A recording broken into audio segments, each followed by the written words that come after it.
Hey guys, my name is Taya and today I'm here to do another Legend of Korra review. This time it's Book 4, Episode 2. I almost said Book 2, Episode 4.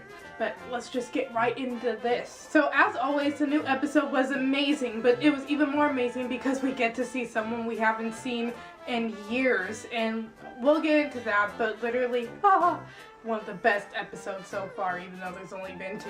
So right off the bat, the episode's called Korra Alone, which if you remember, there's an episode called Zuko Alone, in which Zuko was kind of finding himself, kind of like this whole episode of Korra Alone. It was a huge shout out to the last Airbender series, which I think Bryke kind of wanted to do because he was bringing back a character from the old series. Now for this episode, I was hoping to get flashbacks of Korra when she was a kid, and mainly I was really hoping to get a flashback with Naga and Korra when they were little, but it did follow the tradition of Zuko Alone having flashbacks by flashing back to when she was recovering. Well, I guess technically she's still in recovery, but when she was learning how to walk again and how to, you know, get her bending mojo back.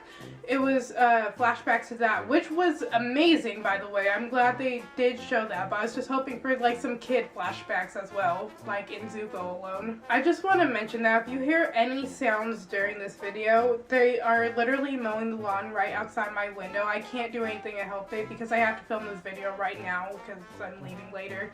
So sorry about any unwanted noises. I'd just like to point out that the style that they set this episode to be in was so creative and something new to the Avatar series. They showed, instead of having the episode in chronological order, I think it would be, they showed a part of the episode that came later as opposed to showing it in order. And I really like how they set this episode up. It was something different for the series. I think it was perfect for this episode. So we see that Korra, she's fighting in the ring, right? And she gets kind of beaten up and she tries to heal herself in the bathroom. Here's why I like this scene. A lot of people argue that Korra is a selfish avatar and she thinks only for herself, but it's been displayed through many ways that she is a very selfless avatar. She's all beat up and stuff from off of her hallucinations. She's all beat up and she is trying to heal herself, but instead of healing herself, she gives up the bathroom to let this guy who is being a jerk use the bathroom instead of, you know, healing up. That's a selfless act in itself, not even being in the avatar. That's just a selfless act for a person. Not only that, but we see later in the episode, yes, she does get frustrated with Katara, which is normal for anyone who's going through any kind of trauma to get frustrated with people, but the difference between her and other people, she immediately realized that what she said to Katara was wrong and she didn't mean it. Other people would probably just, you know, blow up and then have to think about it for a couple minutes to hours and then apologize. Not only that, but can we focus on the fact that she literally gave herself up to be tortured to save the entirety of the Air Nation? Like, if that's not a selfless act, then I don't know what is. And, you know, when Aang is faced with, the difference between Korra and Aang is when Aang was faced with something he didn't want to deal with, he ran away for 100 years. 100 years. And then after the fact, when he was thawed out and Katara told him it had been 100 years, he still lied about his title as an Avatar. Aang, no offense, I loved him and we will talk about him later in this video, but he was kind of selfish in a way, and a lot of, I mean, we're all selfish as humans, we all tend to be selfish at some point, but the difference between Aang and Korra is Aang was slightly more selfish. Korra has always, I'm not gonna say always, but besides, let's forget about this whole love triangle that happened, because really I'm not focused on basing that off of her selfishness. I'm basing how selfish she is off of the acts she serves to her people, basically, as an avatar, and so far she hasn't been selfish at all. All she's ever thought about was helping everyone because that's what she that's her duties as an avatar. Moving on, in one of Korra's flashbacks, we see that Asami is the only person that Korra is responding to, hashtag Korrasami. Like, I ship Korrasami so much, and in my book 3 final review, I said I didn't want them to be a couple. That escalated so quickly, and I want them to be a couple now, more than ever. Like, oh my god.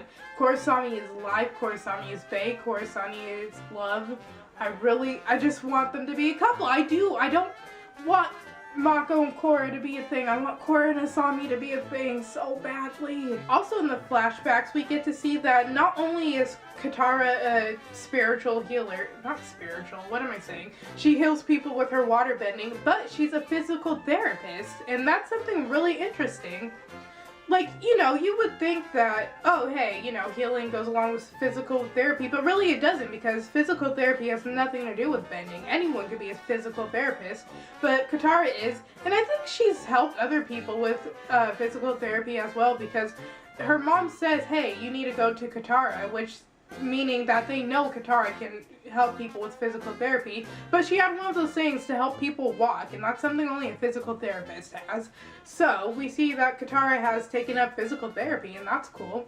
Let's count how many times I could say physical therapy in this video. We see that Katara is very smart. She has a lot of wisdom. I know that's something that's, you know, well known within the Avatar world, that older people tend to have more wisdom, but it's just, you know, you get a certain kind of feel when you watch a certain character from, like, you know, the old series go through all this stuff as a kid and then grow up to be so just full of knowledge. I just love that about her. I'm sure, I mean, Zuko had knowledge about Aang because, you know, they were friends, but it didn't seem like he had too much wisdom, which is a little, you know, I wouldn't say disappointing, but I guess weird, since his uncle Iroh was Mr. Wisdom. So, you know, but not everybody can be full of wisdom. There's some people that just aren't, which is okay too. But Katara has so much wisdom, and I really love that about her, and that they made her wise is the word I was looking for this whole entire time. Okay, so I have this headcanon that Katara is evil. Now, I know she isn't. It's more of a joke, more so that I'm serious, but, like, she's always smiling, and she's always, like, in book 1, she was just always in the background smiling. I'm like, she's evil. That lady is so evil. But, yeah, like I said, it's more just a joke, but Katara literally is always smiling, and I swear to God, this lady is plotting something, like her big comeback or something, I don't know. After Katara helps Korra, Tenzin comes to visit her, and we see that, you know, she's still weak and everything, and so she decides that she wants to go spend time in Republic City again, and she decided to leave Naga at home. I don't know why, but let's just get over that. Calm down. Yeah, she decides she wants to go to Republic City, so she gets on a boat, and as she's on her way, she stops at this place to get some food, and we see that this guy has a picture of Aang doing his little air trick, and literally, Lord Jesus Christ, bless Frike for putting that in. Can we take a look at that? I'm so glad that Aang hasn't changed. Like, he can be serious, like in Korra's flashbacks, because, you know, he's an adult. He has to be serious sometimes, right? But he's still Aang, and that's what, oh my god, that picture was life to me. Aang, oh, may you rest in peace. May Korra find you again. May, just, Aang, you are bae. You are bae. Continuing on with Korra's expedition to Republic City. I don't know why I said it like that. She, right as she's reaching Republic City, she starts hallucinating and sees her avatar's, book 3 avatar state, like battling Zaire avatar state, and she decides to run from it. And so she keeps running. She keeps running. For 6 months she's running. And I think this is happening because Korra's whole thing is, you know, she's powerful with her bending, and she thinks that if she's physically strong, then she's mentally strong, and that's displayed when Tenzin went to come see her, and she said she's ready to fight. Fighting isn't everything. She hasn't like, she hasn't come to terms mentally with what happened and hasn't gotten over the internal emotional trauma. And until she figures out that physical fighting isn't going to fix everything, then she's not going to get any better. And I really like how this is displayed. Like, even she's still kind of not in the right state of mind, because she tries to bend at her hallucinations instead of coming to terms with what happened. So we see that Korra goes on a search to find Rava, and in this search she finds this little spirit. And I'd just like to say that this whole search for Rava, it looked so sad to see Korra going to the ends of the earth to find something to make her feel better about herself. I'm just upset with Korra right now. I'm upset that she's sad and mad and angry, and I'm just so upset. So we see a little spirit puppy guide Korra into the swamp. And now as I'm watching this, I'm thinking, do you guys, like, I thought that might be what Naga looked like when she was a pup, and that's why Korra was so trusting of the puppy, because, you know, no normal person would just go follow a dog to over miles and miles. Then again, she is hallucinating, and she is the Avatar, which is not a normal person. But let's just, for the sake of saying, so she's a normal person. No normal person would just follow a dog. And so I feel like the dog had some kind of sense of familiar to it. It might have looked like Naga. I don't know. I just love Naga, okay? I've talked about Naga in every single Legend of Korra video I've done. So now, for the character we've all been waiting for, drumroll please. Toph is back, and she is old, but it's okay. It's okay. She calls Korra Twinkle Toes. Twinkle Toes. She calls Korra Twinkle Toes. Oh my god. Is it me, or does Toph look like Hema, the bloodbending crazy psycho that made Katara bloodbend Aang and Sokka? Picture here.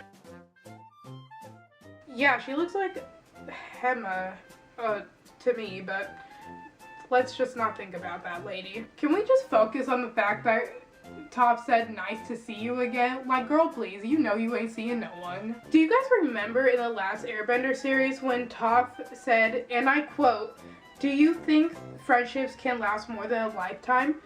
Literally, when she asked that to the old Team Avatar, they said, you know, maybe Toph, or possibly, or I think so. But now, I love the fact that now in her old age, she now figures out that friendships can truly last more than a lifetime. And that's beautiful. Oh my god. So, Toph said that she sensed Korra's spirit. Hint, hint, wink, wink. How would she sense Korra's spirit unless Korra was connected to Aang?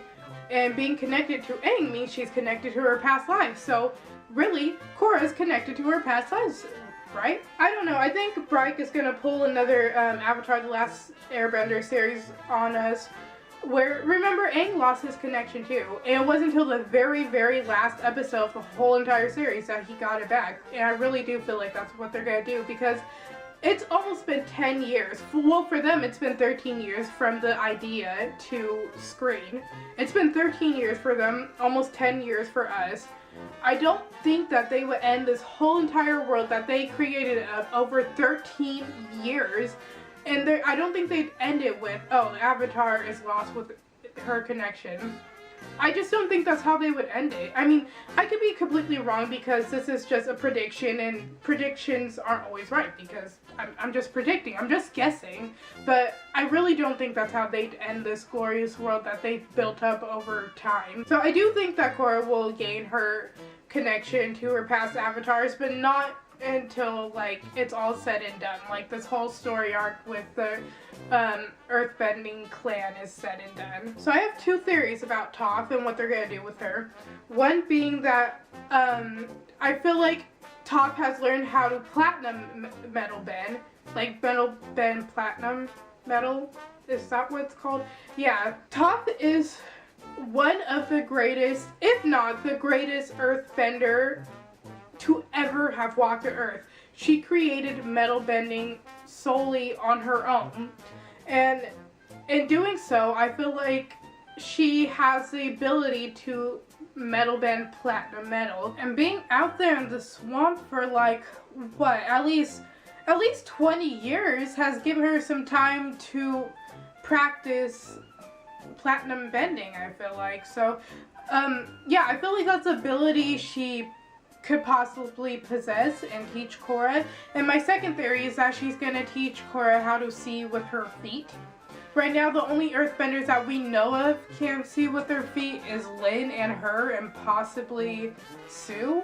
Possibly. I'm guessing she's able to, but she hasn't done it yet, I think. Or maybe she did in book 3. I can't remember now, but yeah, those 3. And then that's it. And so that'd be a great advantage she'd have on Kuvera. Like, imagine Kuvera putting the metal eye thing on Korra, and Korra is still like fighting and bending at her because she can see with her feet. Oh my god, that'd be so epic. You know what's sad though? Imagine if Toph wasn't an earthbender. Do you know how sad her life would be? She wouldn't be able to see with her feet. That's really depressing to think about, to be honest. But yeah, I know this video was super long. This is probably gonna be like, what, 25 minutes long probably? I don't know, but I just have so much to say. I don't know if I should make these reviews shorter and just say less, because really, I could do that, I could, but I just have so much to say. So if you enjoyed this really long review, tell me if you want me, because I'm going to keep doing the reviews, but just tell me if you want me to shorten them or keep them long. And yeah, that's it for this video. So if you enjoyed, make sure to subscribe, like, and comment. Tell me what was your favorite part of the episode. I'd love to hear about it. Or tell me what you think is going to happen. Or just tell me what you think. And I'll definitely reply to you. Also, go check out the links down below to my YouNow, Tumblr, and Twitter. Especially my Tumblr. I'm always blogging about Legend of Korra. Like, every single day since it came out, I've blogged about Legend of Korra. So yeah, make sure to go follow me on Tumblr and, you know, everything else and all that good stuff. And other than that, I will see you later, alligator.